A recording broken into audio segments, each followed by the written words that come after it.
So today may be one of those crazy like to dislike ratio videos that I upload, but I feel like at least somebody, or maybe a large group of people, is going to agree with the take that I will share today. I want to pose the question, does Ilia Topuria have the best resume in MMA slash UFC history? I think personally that he is the UFC's Michael Jordan, and that we're witnessing the greatest run of any fighter in the promotion's history at the current moment. So what I plan to do today is directly compare the resume of Ilia Topuria with other athletes who we hail to be the greatest fighters of all time. It's crazy what one fight and one performance can do for you in terms of where people then place you in the rankings of the greatest to ever do it. Ilia Topuria is a fighter with a mythical UFC 5 career mode tapology. I look at these statistics, and these are all of his UFC fights right there. Debuts against Yusuf Zalal, and he goes to a decision with this guy who is now a top contender as well at featherweight. That was a really good contender matchup. They probably thought the matchmakers are like, let's just see what Ilia Topuria can do by scheduling him down against a guy who we would have debut if he was just a guy off of some other regional circuit who didn't show as much promise. Let's have him fight Damon Jackson. He murders Damon Jackson brutally. Let's test the grappling with Ryan Hall. Murders Ryan Hall brutally. Short notice fight with Jai Herbert up a weight class at 155 where he's at an crazy reach disadvantage. He nearly gets chinned, recovers, murders Jai Herbert brutally. Bryce Mitchell is a jiu-jitsu guy in this weight class. He has a twister sub, which nobody scores those. He gets absolutely demolished by Ilia Topuria, and it's easy. Josh Emmett, they go to decision, but that's just because Josh Emmett can hang and he has a chin. He was getting tagged the whole time, and he lost years of his life in that fight. That gets him to Volkanovski, who he chins in the second round. And that's a generational athlete as well. The greatest featherweight of all time up until that point. Everyone agreed that guy had replaced Jose Aldo for the title of the greatest featherweight. And we all were on the same page about that. Max Holloway is a guy who was just at featherweight, and he would win fights against contenders who needed a challenge for titles, but they wouldn't be able to get to these belts because Max Holloway would just beat them. So Ilia Topuria took care of that problem by murdering Max Holloway brutally in the third round of their fight, and that guy has a chin that's indestructible. Max Holloway is a guy who gets into trilogies with people regularly and has had multiple rematches with different fighters who, even if they did beat him, they weren't able to knock him out the way that Ilia Topuria did. Nobody's able to do the things that he's able to do to all of these fighters. We've never seen it before. A lot of these pictures look like AI just because we've never seen Charles Oliveira actually flatline KO'd before. We've seen him pull guard after he got hit with a big shot. We've seen Max Holloway even get dropped by Justin Gaethje in their fight or sit against the cage in his fight with Dustin Poirier, but he's never been chinned like this. Alexander Volkanovski, I'm not sure if it had even been close for him before it happened to Islam Makhchev, who actually did score a knockout on Volk before Ilia Topuria did it. So if you want to make a concession for that, like Islam did soften up Alexander Volkanovski so that Ilia Topuria could achieve the type of knockout that he did, what can you then say about Max Holloway or Charles Oliveira? This dude, Ilia Topuria, is a perfect 17-0. And that is a big deal that he's undefeated because it's really hard to be undefeated as you're fighting for belts and stuff. He's had 3 title fights in the UFC and has lost none of them. He hasn't even been close to losing any of these fights. He's become double champion at this point. Technically, he's BMF champ because he slept out Max Holloway. And I made the joke in the thumbnail before in the predictions for this week with the BJJ title around his shoulder. But he out-grappled Charles Oliveira. He crucifixed Charles Oliveira, who's supposed to be the super mega jiu-jitsu man in the UFC. So what do we do with this guy at this point, except for have him fight Tom Aspinall and knock him out? 88% finish rate on his resume. 47% of these finishes are going to be by submission. 41 are knockouts, not TKOs, knockouts. He has 3 flatline KOs over 10 pound-for-pound fighters, maybe even all-time athletes as well, probably all-time athletes, in 3 consecutive fights, all for belts. And the thing that's most impressive about this guy's resume is that he just doesn't get into fights. If you go back and you watch these matches, even though fights like Volkanovski and Holloway made it into the second and third round, he wasn't really fighting with these guys. Volkanovski, it did look actually kind of competitive at some points, but you always had that feeling that Ilia Topuria was going to come through with a type of performance that he did. I would personally always have the feeling that he would catch his opponent. I would never foresee the knockout being as violent as it would always end up being. Ilia Topuria has said before that he wants to be the greatest fighter of all time, and that's like his goal. And his goal would never to be somebody like the most entertaining fighter of all time, or to have the best fight in the UFC, because that means that it's a close fight.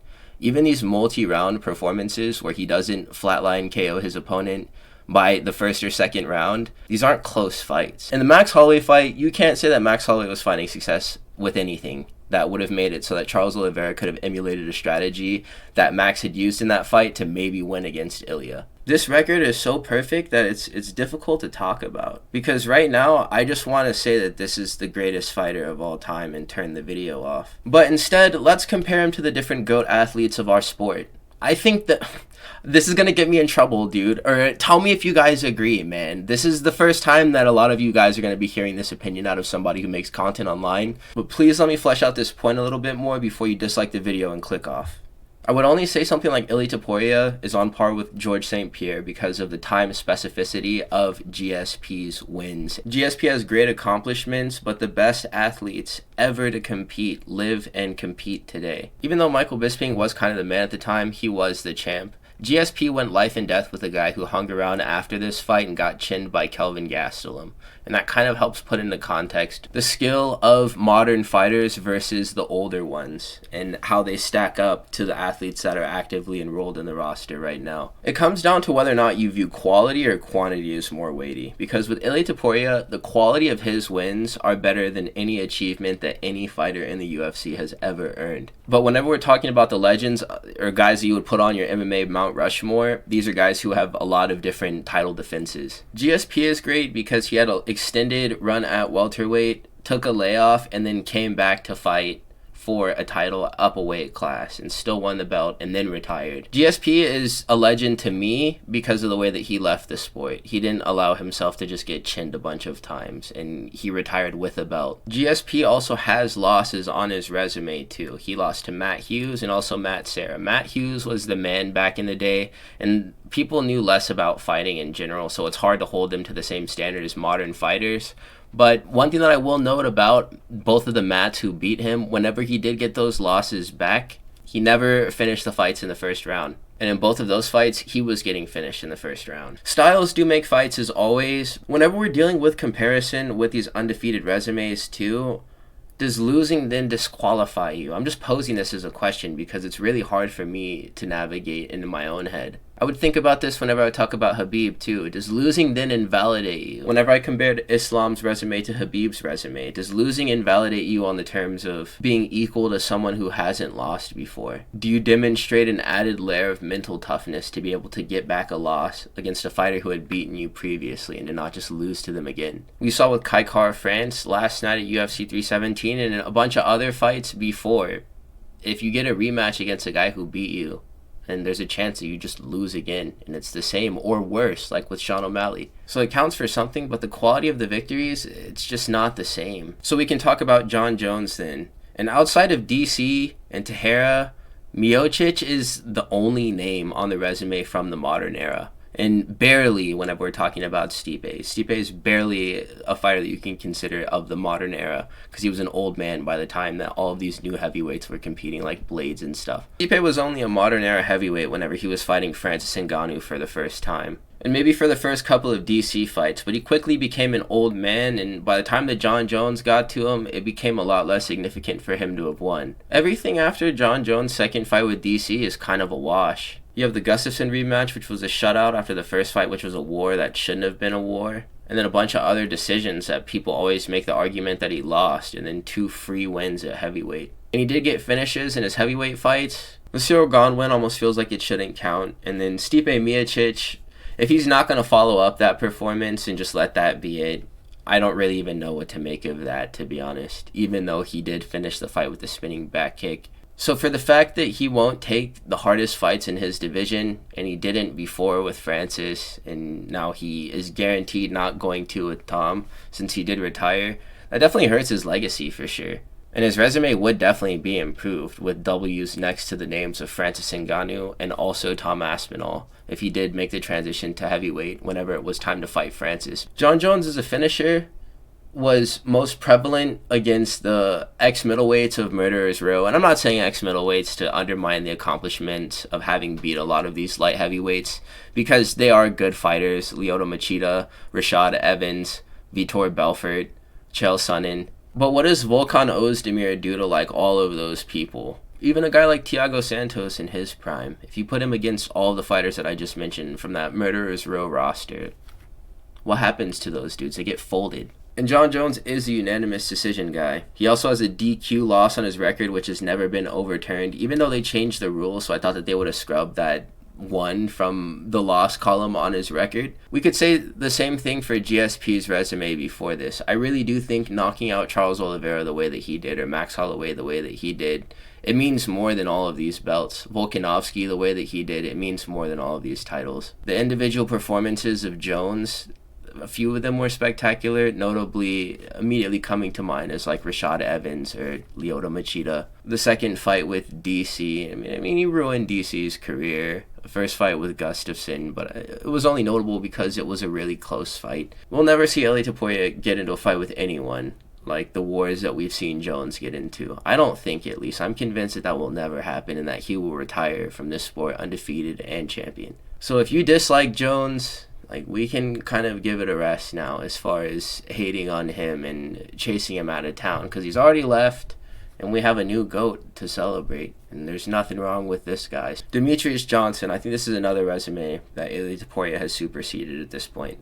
And this is a spicy take right here, you guys. I never thought that Mighty Mouse was the GOAT because he got finished outside of the UFC and won by Adriano Moraes. And I know that he was competing at bantamweight and won, and that he got the win back and won the trilogy too. But this would be like Volk going to fight with Aaron Pico in Bellator for whatever reason, getting chinned, winning the next two fights against this Bellator champion, and then us calling him the GOAT afterwards like nothing ever happened. The GOAT of featherweight, at least. People want to say, out of spite for Jon Jones, that Demetrious Johnson is greater than him, and that's something that's happened just recently. He got knocked out and won. And he has a lot of belts too, Demetrious Johnson does, but I don't know who half of these people are.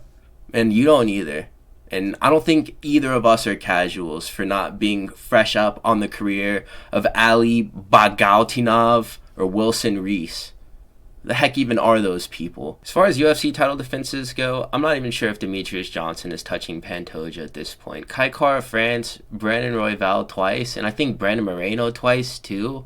And then Kai Asakura, some dude from kickboxing, was a bunch of knockouts there and a long legacy. It was like Alex Pereira of Japanese kickboxing, Kai Asakura. That was a really notable win that he got. This guy's legacy is not better than Ilia Topuria's. I think for the fact that most of these people ended up just falling off and doing nothing after they fought him for belts and lost. In his last fight in the UFC, I mean, people call it a robbery or whatever, but he lost to Henry Cejudo, you know? And it's really just the landscape of the way that the UFC is cut out today. You may fight 8, 9, 10 times before you get to a belt. And DJ fought in WEC before he made it to the UFC, but he only had like 5 fights there, and he was only on a 2-win streak before he made it to the UFC, and then won 2 more fights before fighting for gold against Dominic Cruz and lost. So in modern MMA, you're fighting a lot of people who would be competing for belts in the early 2000s or mid 2010s. And this is like your second fight after debuting. The next fight that we're going to talk about is Jose Aldo.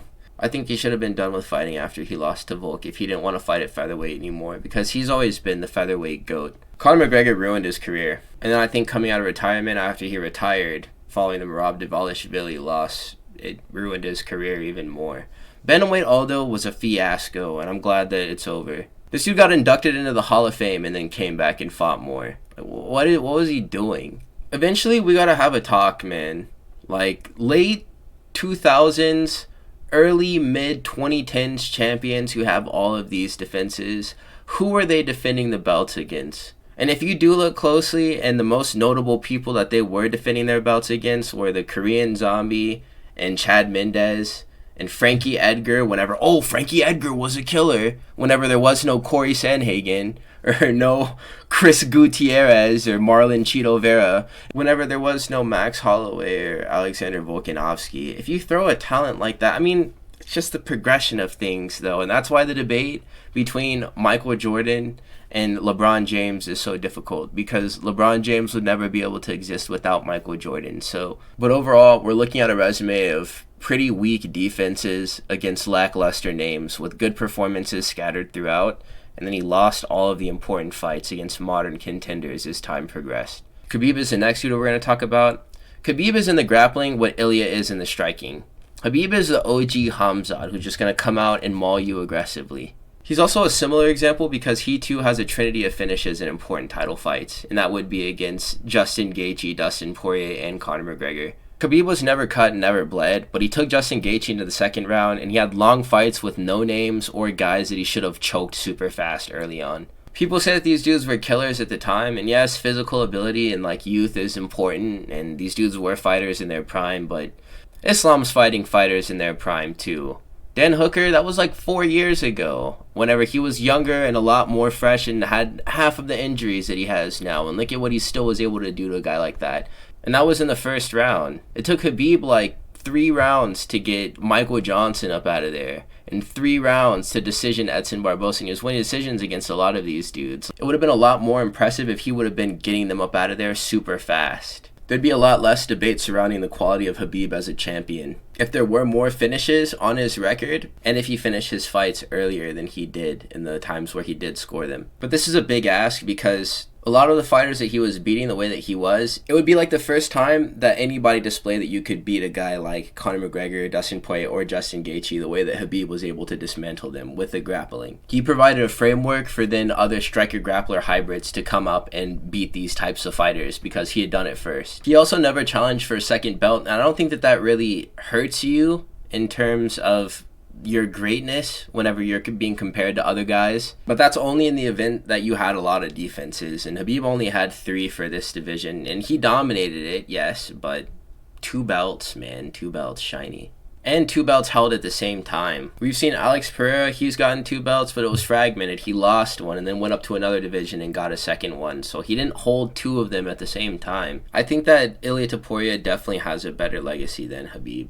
Just because the guy who Ilia Topuria knocked out cold last night, he has wins over 2 of the 3 guys that Khabib had defended his belt against. And all of those fights went into several rounds, except for the Justin Gaethje fight. I think that finished in the first round, whenever he fought Charles Oliveira. But Ilia Topuria knocked out Charles Oliveira in the first round of their fight, and it was the most brutal highlight that any of these fighters have ever produced over each other.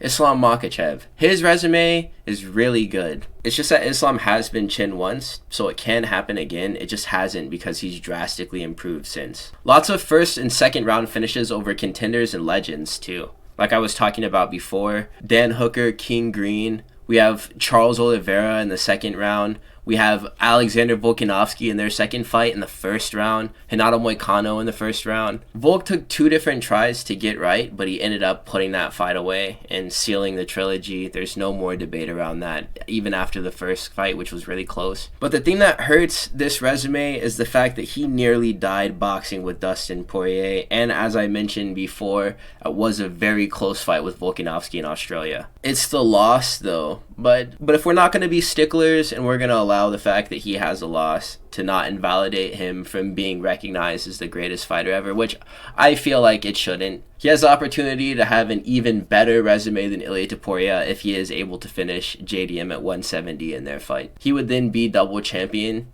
and holding 2 belts at the same time, technically, because nobody would have beaten him at 155. This is such a fun game that they're playing because all roads lead to each other.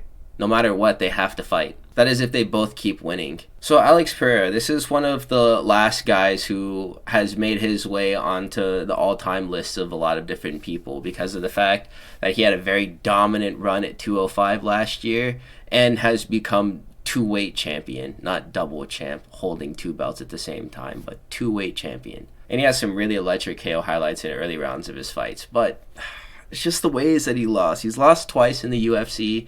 The first time he got chinned brutally by Israel Adesanya, and I don't have anything to say about that. Before the Magomed Ankalaev fight, I was just like, man, I really wish that didn't happen. But I was okay with the fact that he was at 205. I still am because that was something that he needed to do. In the Magomed fight, he just got dominated.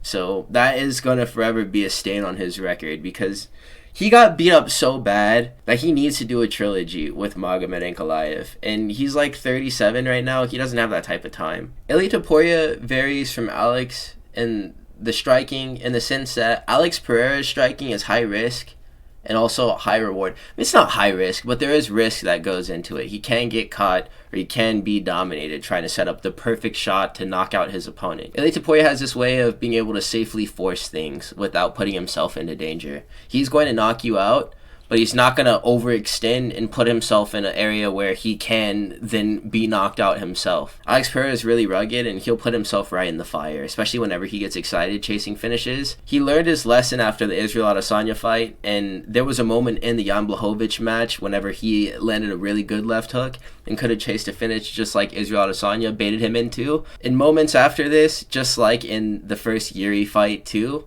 Alex Pereira, he changed to play a more patient game after he has rocked his opponents. He understands the danger that's posed in getting too comfortable in a finishing sequence. We would need closure on the Magomed storyline and then like 2 more brutal knockouts out of Alex Pereira in order for him to catch up with Ilia at this point, and he is 37. I don't think he has that type of time left. Merad is another guy. The scheduling is equivalent.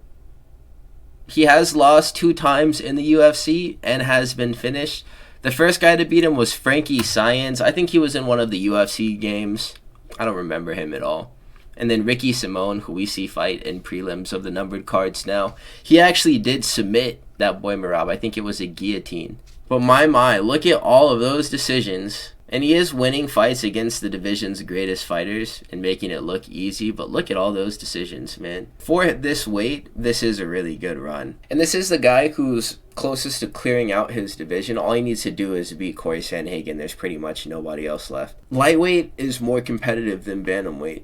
If we're going to go band for band with the talent that exists in both of these divisions, even featherweight too over bantamweight, I feel like there is better talent in featherweight. And this could just be recency bias, making me feel like bantamweight is just Merab and all of those other guys because he's proving that he beats all of them. But I feel like skill for skill, featherweight is more trying than bantamweight. And bantamweights who go up to featherweight, it's hard for them to be successful there.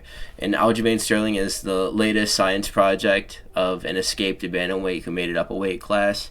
And he's been not having the easiest time. It hasn't been completely horrible for him, but he's been struggling a little bit. I don't think that this guy's resume is as good as Ilia Topuria's for the fact that he does win fights, but they're not fun to watch. And the way that he fights, it always leaves the hopes for strikers that they can just catch him randomly. So fans always endorse these strikers who they do like Peter Yan, and I guess we were cool with Sean O'Malley getting a rematch too, for the same thing to just happen to them. They're just going to get decisioned. But if he can continue to choke people, then he can catch up to Ilia, sure. If he gets a rematch with Umar and he chokes him, that would be lit. But that would need to happen in order for him to catch up with Ilia. Ilia is a greater fighter with a better resume. DDP, if we're talking about recent 3-fight streaks that are comparable to Ilia Topuria's 3-fight streak that he's on right now, I would say that Rob Strickland twice and Izzy is the only other competitive one. Aside from this, Dricus du Plessis has no losses in the UFC, and this is kind of like being undefeated if you become a champ who also defends. If you've never lost in the UFC, then you're practically undefeated. In the event of Roberto Soldic, he had lost to Dricus du Plessis and then beat him, so he likely left that promotion, just leaving the trilogy 1-1. Because Dricus du Plessis still fought in KSW after then, so it's not like they couldn't have settled that. It was likely on Roberto Soldic, the reason why they didn't finish that. If Dricus finishes Khamzat, he's greater than Makhchev unless he finishes JDM at 170. So right now, I would say Ilia Topuria has the best resume. Islam Makhachev's resume is like right here.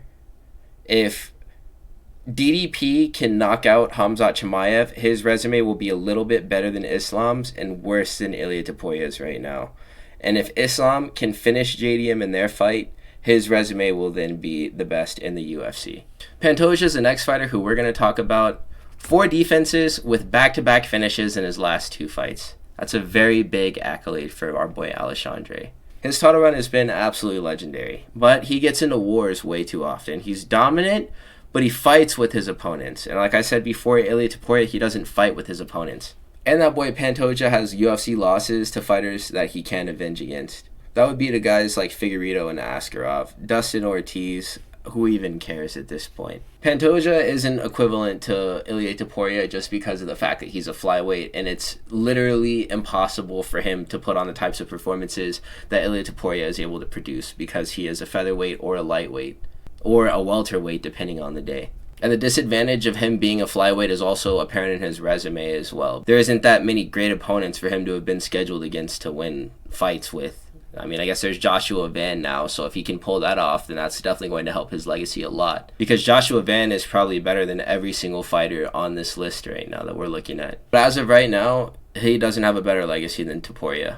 Conor McGregor. 145, Conor, who fought Dustin for the first time, who has the braids in UFC 5 with the white pants on, he would get tarred and feathered by the version of Ilia who fought Josh Emmett even. Even before he started fighting for belts, that version of McGregor versus that version of Ilia Topuria would end in a homicide. Conor McGregor's peak was becoming champ at 145, and everything after that was kind of downhill. Because immediately afterwards, they had him fight with Nate Diaz, and he somehow blew that. And him losing that fight, that's kind of like what it would have been like for Ilia Topuria to have lost against Charles Oliveira. And that boy McGregor became double champ, but look at the way that he did it. He beat Jose Aldo. They were definitely trying to track him towards the belt at 155, so they had him take a fight with another really popular fighter in this division. He loses. It's a freak accident that the UFC didn't anticipate, so they give him a rematch immediately. He wins. And then he comes back and he fights with Eddie Alvarez and then puts on a beautiful performance. So maybe that was the end of his prime. There's so many different points of Conor McGregor's career where you could be like, yeah, that's where it all went bad. It could have been the first Nate Diaz fight. It could have been his loss to Floyd Mayweather. It could have been his loss to Khabib. It could have been the layoff that he took after the Khabib fight whenever he fought Donald Cerrone. It could have been the second Dustin Poirier fight. But if we're talking from the Donald Cerrone fight to the end of the third Dustin Poirier one, Conor McGregor undid years of hard work in 19 months, which is sad. And his persona alone carried his career towards the end. This dude's resume, even though he touched 2 belts, it's not the same. Him and Ilia Topuria, they're just not the same. Amanda Nunes is the woman's GOAT. She has a lot of different title defenses, but she messed up so bad, dude. And she put herself in this position to where she has to come back and fight against, and she left the UFC 1-1 with Juliana Pena. And the best outcome, low-key, would have been for Juliana Pena to beat Kayla Harrison so that there would have been more on that rematch for her to win the trilogy and settle things with Juliana. Because even if Amanda Nunes beats Kayla Harrison, she's still 1-1 with Juliana Pena. So let's say this, right? Losing doesn't invalidate you in terms of being the greatest. It's just when you lose and how you make up for the loss. That might invalidate you whenever we're talking about this type of stuff. Amanda Nunes, she's basically on equal standing with Kayla Harrison in terms of being the greatest women's fighter of all time. Even though she has all of these different defenses and has won all of these belts, she has moments in time that will last forever, like her wins over Holly Holm and Ronda Rousey. But Amanda Nunes 1-1 with Juliana Pena. Kayla Harrison 1-0 against Juliana Pena. So if she can then be 1-0 against Amanda Nunes, why isn't she then the greatest fighter of all time?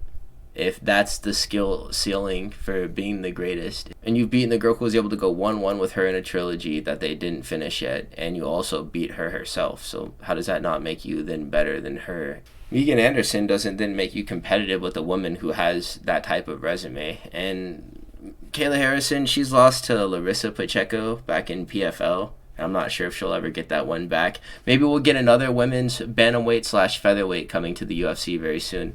But what we're dealing with right now is a guy who we never have to worry about losing. Like, we never have to worry about Ilia Topuria losing. I don't feel like... I want to see how far he goes, because it just seems like this is a person who can't fail, and I believe in him a lot. Amanda Nunes has failed before, and it's been relatively recently. Granted, she hasn't competed for 2 years, so we'll see what she does whenever she comes back, but she still has things to prove, even though we all widely accept that she's the greatest woman athlete of all time. Ilia Topuria is actively competing in these rankings, and he doesn't pretty much have anything left to prove other than knocking out Islam. But at this point, are you not convinced that he does that? Look at the faces that he's making all of these people make. I was looking at my computer monitor like the face that Volk is making and that Max is making as I was watching Charles Oliveira make that face. For all of the different fights that I watch all of the knocked out fighters on the screens get into, my head is just empty of thoughts whenever it comes to being able to formulate an opinion on how I feel about this title run. It's nothing that I hate. It's really breaking me, the fact that Charles Oliveira can go on that type of run that he went on from 20 2020 to 2022 and have all of those grueling and difficult fights, and for all of that work to just be like washed away with a couple of punches and a grappling sequence. Do you think that this is the greatest fighter ever? I do. Let me know what you guys think in the comment section. Please do like, comment, and subscribe as well. I'm going to catch you fellas in the next one. Have a wonderful day.